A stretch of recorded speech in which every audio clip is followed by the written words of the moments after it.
As an officer of the Miami Police Department, I feel a profound responsibility to inform the public about the extraordinary and unexplained events that have been unfolding in our city.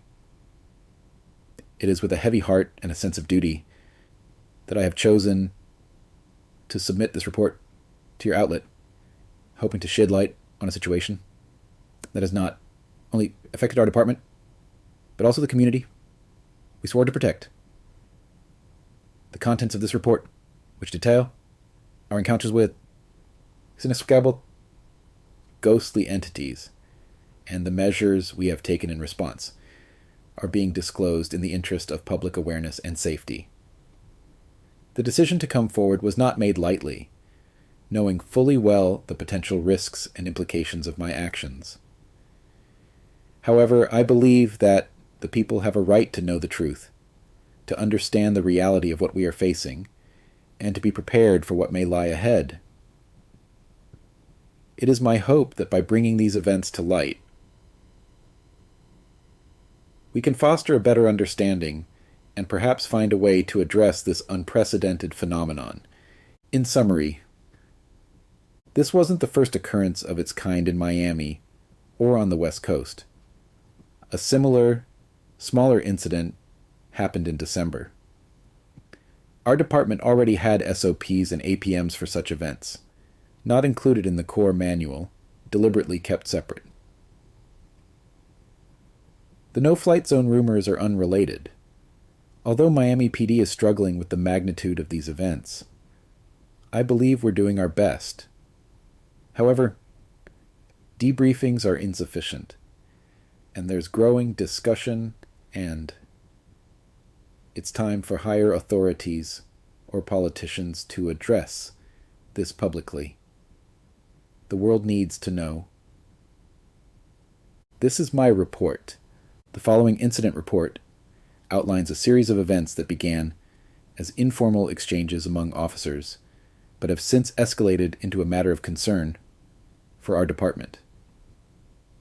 Initial reports of unusual sightings, described as ghostly entities, were informally shared among officers in various states. These accounts, initially perceived as improbable, were commonly discussed in informal settings such as coffee breaks or night patrols. The department initially dismissed these stories as mere folklore. However, as the winter season commenced, the nature of these reports underwent a significant shift.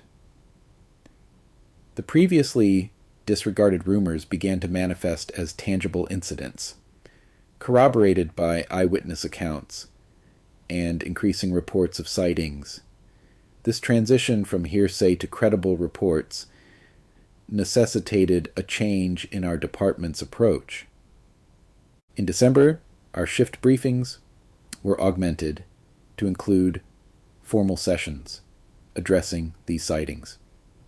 The command, while maintaining discretion over specific details, acknowledged the potential reality of these entities and the likelihood that our officers might encounter them. These briefings elicited a mixture of skepticism and apprehension among the officers, akin to venturing into uncharted territory. The first official report of these entities occurred on January 1st at the Mikosuke Casino and Resort. The dispatch, correlating this incident with the briefings, sent officers to the scene. However, upon arrival, the entities had vanished, leaving a palpable sense of unease among the responding officers. A critical development occurred yesterday at Bayside. Our department established an extensive perimeter with instructions to contain the situation strictly.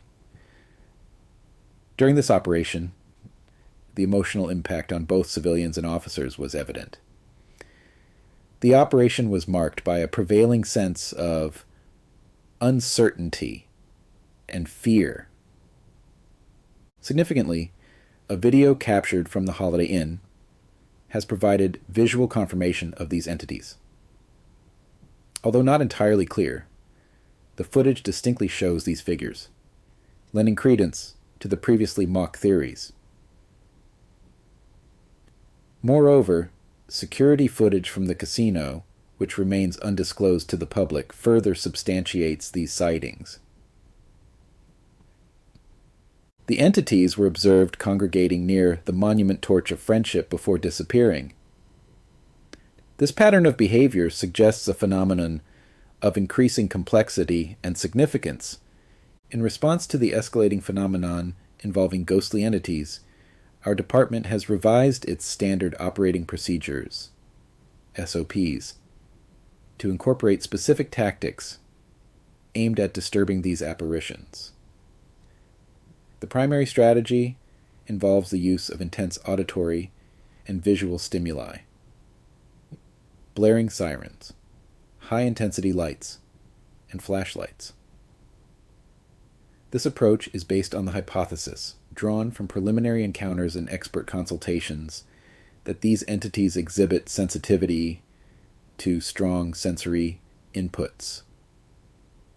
The auditory assault of sirens is intended to create a disorienting sonic environment, potentially disrupting the entity's presence or activities. Similarly, the deployment of intense lights and directed flashlights serves a dual purpose. Firstly, to visually impair or disorient these apparitions, and secondly, to aid in their detection and tracking by creating stark contrasts in visibility. This tactical response is grounded in the objective of creating an inhospitable environment for these entities, thereby reducing their ability to manifest or remain in a given area. It is a calculated effort to leverage sensory overload as a defensive mechanism in the absence of conventional methods proving effective against such unconventional threats. In light of these developments, I find myself grappling with the responsibilities of my position and the imperative of public awareness. The department has instructed discretion in this matter, but the magnitude and reality of these events cannot be understated. The public deserves to be informed and prepared. Therefore, I am compelled to break this silence, fully aware of the potential repercussions. It is imperative that we acknowledge the existence of these entities and the broader implications of their presence. This phenomenon extends beyond Miami and represents the onset of a more significant, unfolding situation. End of report.